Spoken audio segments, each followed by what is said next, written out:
Ipinagpatuloy ng dalawang magkapatid ang kanilang sinimulang bangayan na hindi maawat kahit paaraw ng mga nanay. Ang pangaral ay kanilang sinuway, ang pagiging mag-utol ay pinutol dahil sa layuning hinahabol. Pero ang alitan na sa kanila ay namamagitan ay pansamantalang pinigilan, malakasan na kinutusan ng kuya ang bunso para ipaalala na sa nakatatanda ay dapat siyang magbigay respeto.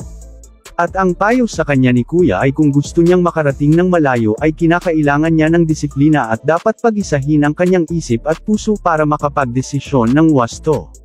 Mas malapot daw kaysa sa tubig ang dugo, ngunit sa pagkakataong ito ang Meralco laban sa NLEX ay kumukulo ang dugo, dahil pinatalsik nila ang mga ito sa playoff sa pamamagitan ng isang tambak na pagkatalo.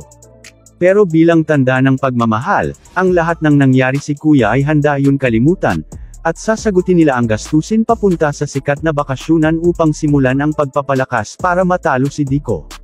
Alam kasi nila na ang NLEX ay wala pang kakayahan sa ngayon na manalo sa isang 5-game series kontra sa Hinebra, kaya dapat silang magparaya at ipaubaya muna ang mahirap na trabahong yun sa kanila.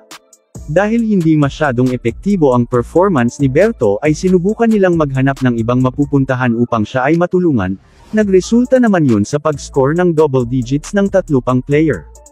Pero yun ay hindi rin nakatulong, mas maganda pa ang kinalabasan nung Game 1 nung umiscore si Robert Bullock ng malaki, dahil naging dikit lang ang kanilang laban, ngayon ang Meralco sila ay tinambakan.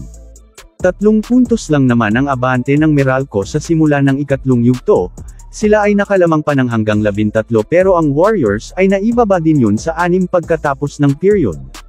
Subalit sa 4th ay pumutok bigla ang laro ni Chris Banchero, iniscore niya ang 14 na puntos ng kanyang 23 doon sa huling kanto, kasabay ng paghigpit ng kanilang depensa kung saan ay gumawa lang ang NLEX ng 11. Total shutdown ang ginawa ng Meralco sa 4th kay Berto, siya ay hindi man lang nakapuntos at 2 beses lang nakatira, kinulang ang supply ng kanyang boltahe habang sila ay nasa bingit ng elimination.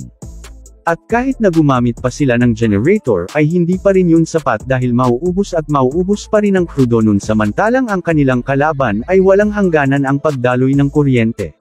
Dahil dun sila ay tutuloy na sa semifinals upang muling masubukan ang lakas ng Hinebra kung mauulit nila ang ginawa nilang pambabarako sa kanila nung unang nagharap sila sa elimination.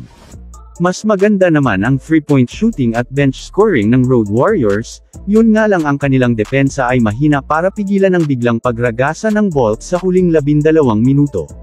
Kung ano ang ginanda ng kanilang mga tira sa labas ay siya namang pangit ng kanilang free throw percentage na kumonekta lang ng 19 of 29, ang pagiging agresibo din ng Meralco ay na-out-rebound sila ng 13.